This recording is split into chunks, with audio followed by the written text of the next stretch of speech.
What's go okay now? So Jack's Max has been talking about the Inquisitions.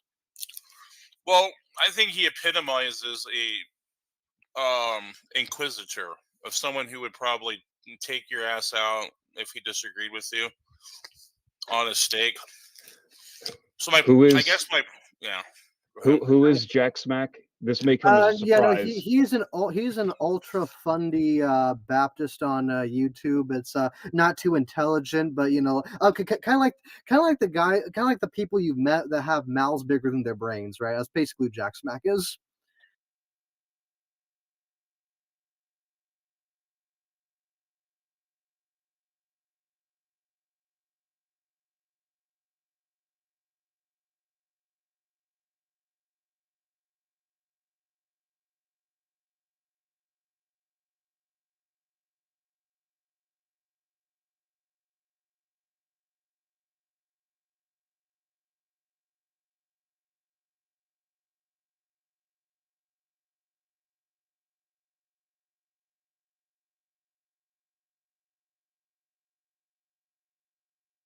So do you think Right. that's kind of like what it was, or do you think it was different than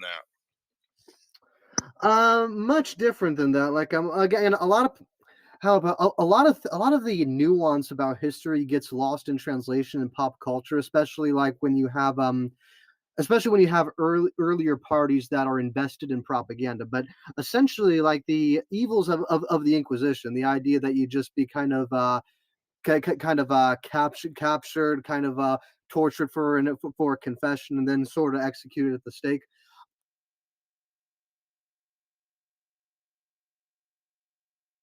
A lot of that is vastly embellished to the point where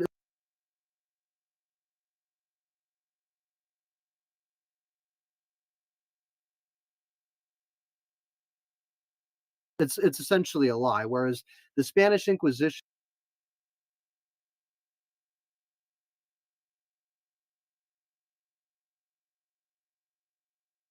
today, as the public knows it, is is thoroughly in the realm of myth. It has been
mythologized so much that a lot of people aren't aware of just the kind of aren't aware of the real nature of the Spanish Inquisition. Like, for instance, from the records that have survived and that we have access to,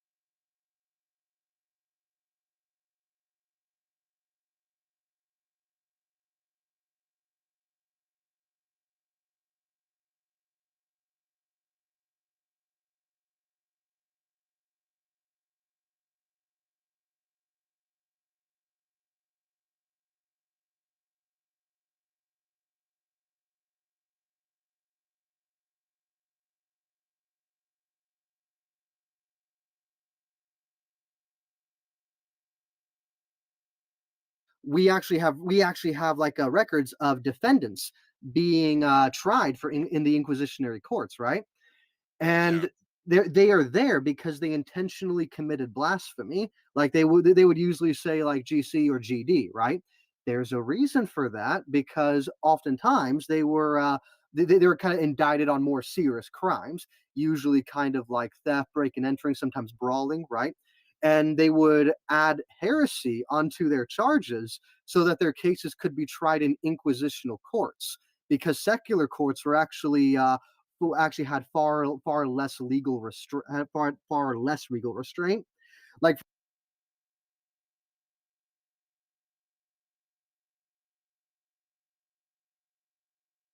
for instance, in Inquisition courts, although there was torture in some cases, right? That torture could not exceed more than 30 minutes.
And not only that, but that confession that would be received in torture was not admissible in court until you could get a second confession that was garnered when the defendant was not being tortured, right? So Wow. exactly. So like they were very much aware that people will confess to any amount of crime under torture, which is why that one confession was not admissible without a second one that was given obviously freely and of their own volition. Obviously it's not the kind of equality and the equity we would have today, but it's not the same as what is often depicted in popular culture. And uh and Well, isn't that still harsh though? Like, if could they ever, like, let's say they were getting ready to be put to the stake. What if they says, "Oh, forgive me" or something? Would there be forgiveness, and then they're not on the stake anymore? Like, Yeah, no, as I said, inquisitional courts were like, in some cases, like absurdly liberal because in the perspective of the inquisitor, they're not after this man's guilt, right? They're after to save his soul, and as they had said that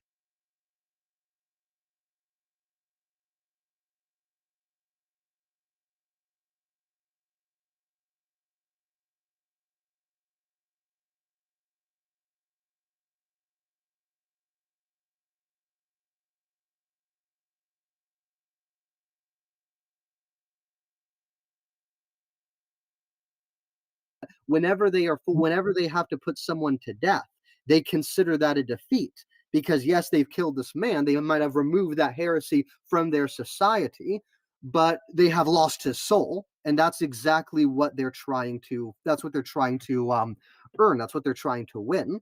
And so, as I said, to our modern society, yes, this seems unfair, but considering legal law at the time, this was amazingly humanitarian.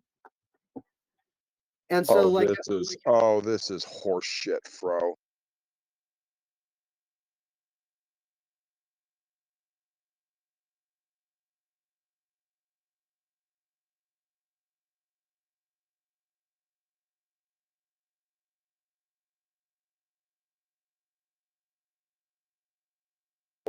This is high grade, Well, you high can say that, but octane, then defend that. unfiltered, absolute Okay. revisionist history horse shit. Well, I, listen. You wanted to debate this, and I have no problem bro, doing that later, right? And so where I'm getting where this is coming from is actually from the Inquisitor's own notes, from the documentation that has already yeah, survived.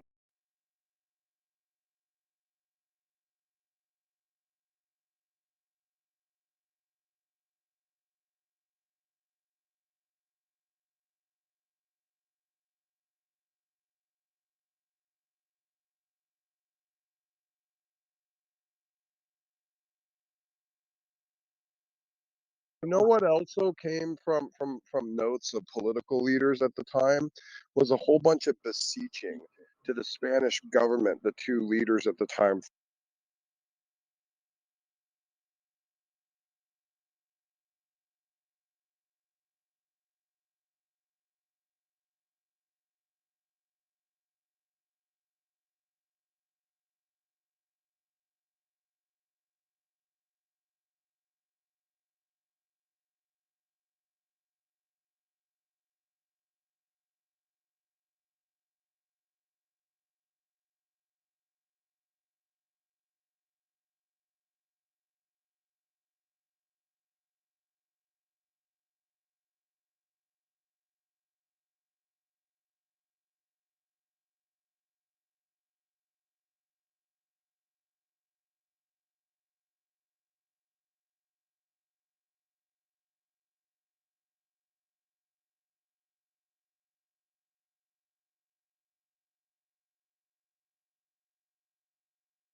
that brother sister couple, Ferdinand or whatever it was, saying, "Can you please stop this incredible, horrendous, like Oh yeah, absolutely that definitely happened. monstrous I'm not torture gonna say that yeah, I you're know, I doing agree with on you the on that, yeah. people?"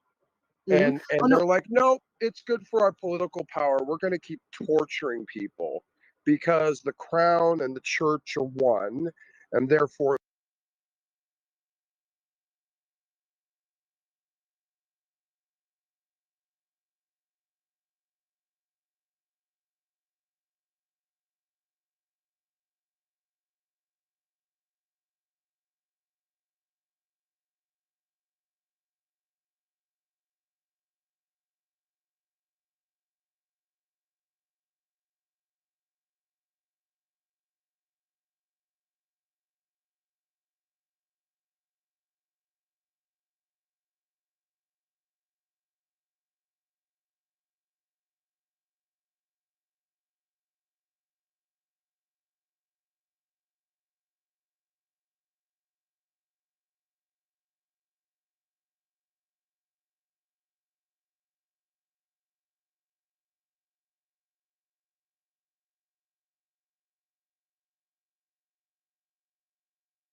allegiance to one is allegiance to the other, which helps us keep our power secured by bringing everyone under the church and then using them to do our dirty work and basically Mhm. torturing people for submission to both a political and religious system that had been basically hybridized and paganized from what it originally was.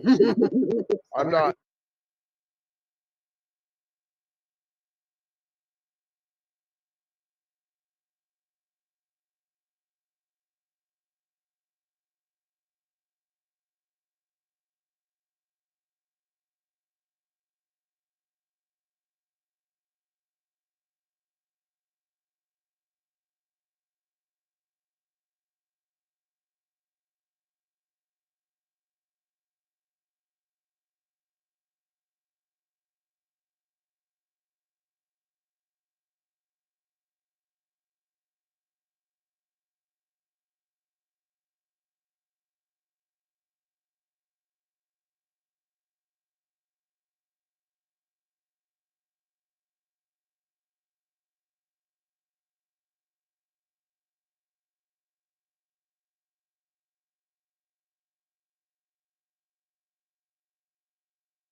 I mean, what you're not, no, seriously, you cannot say that going out and converting people via force and torture is Christian. I'm sorry.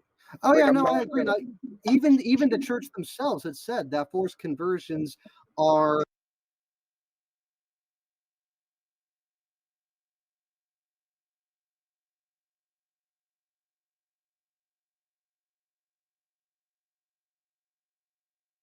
are not okay. That's it. And again, this was understood from the earliest days of the church. Of course, we don't always succeed in living up to the standards of Christ.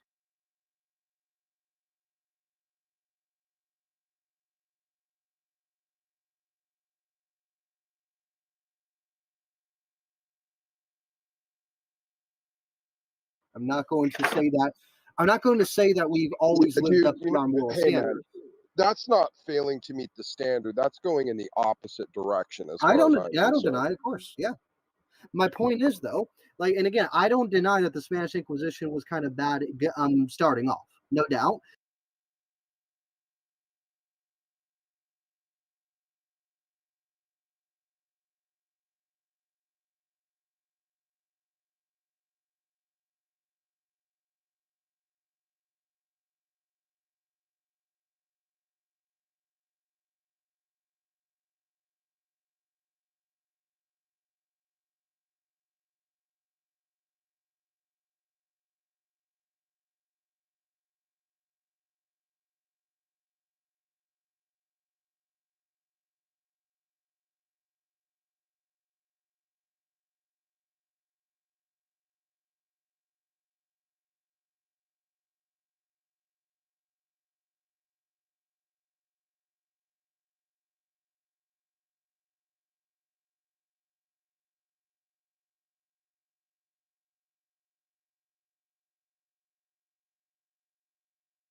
And I don't think any intellectually honest person could make the assessment that that it came out as a good thing.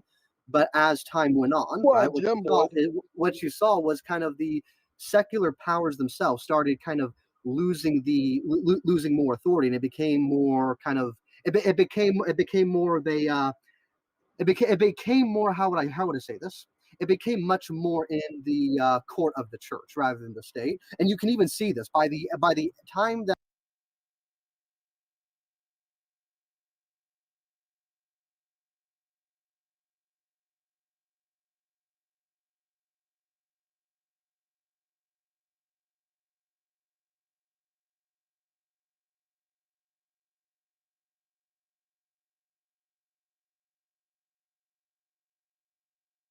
that the Spanish Inquisition ended in the 19th century. By the time it was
kind of signed out of law, right?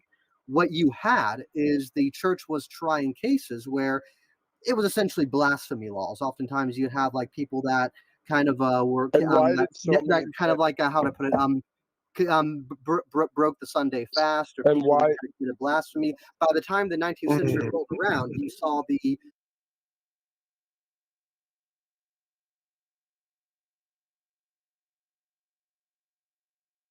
courts were more humanitarian for their time than the secular ones. And again, as secular power started to leave, this was something else they would do. Um, oftentimes they would draw up a list of people that you knew.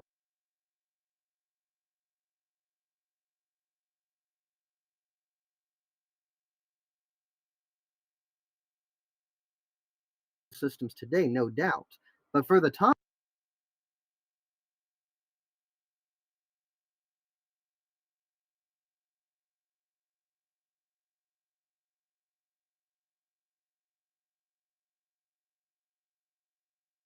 and when they happened, they were incredibly humanitarian.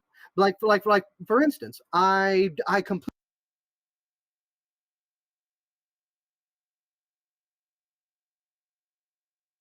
claim guilt, get a lighter punishment, There was and nothing, there was nothing humanitarian that was done to those people. I'm sorry. well, let me explain. Well, believe it or not, Smokey. Here's the thing: the church isn't the first person to prosecute people over heresy.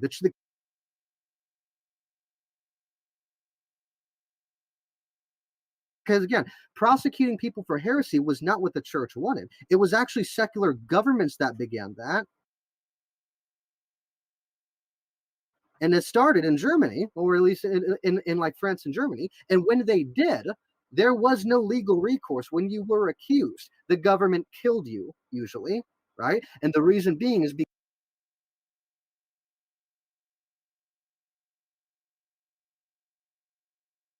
because kings wanted their kingdoms to be largely homogenous to preserve their power. And so when the Inquisition courts were set up by the church, this was actually a much more humanitarian alternative, and it still preserved state power. It still preserved a largely homogenous society that wasn't upset. Right? That was the reason. That as bad as you think the Inquisition, the Spanish Inquisition was, that was under church.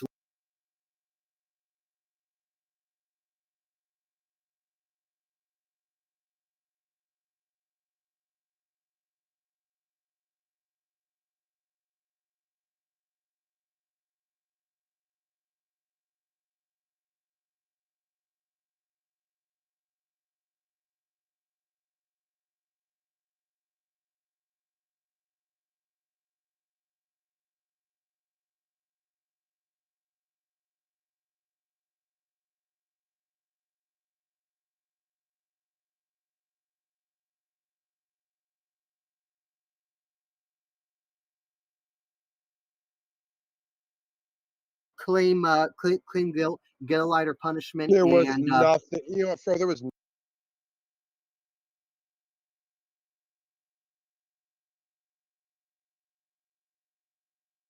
courts were set up by the church. This was actually a much more humanitarian alternative, and it still preserved.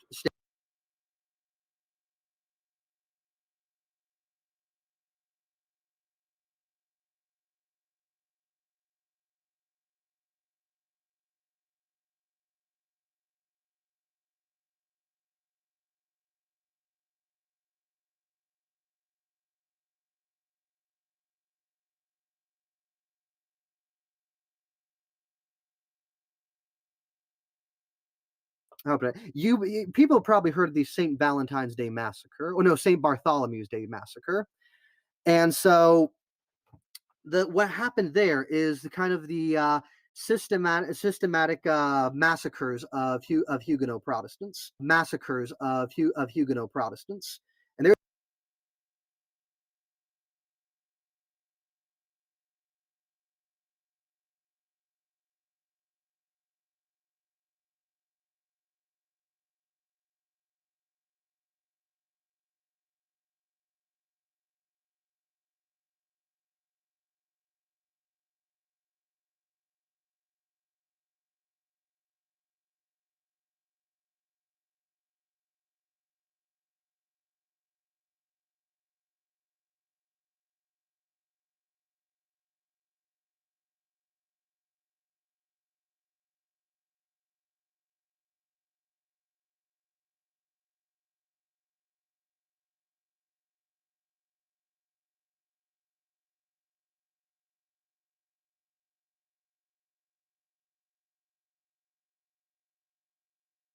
There's a reason for this because Huguenot Protestants, it's very interesting because Huguenot Protestants were not actually targeted by the state. This was a completely organic series of violent.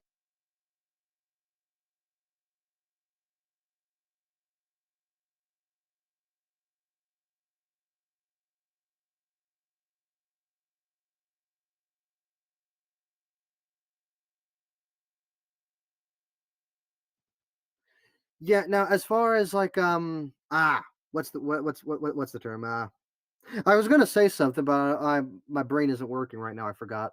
Okay. Prize. Yes. Hello. Hey, is it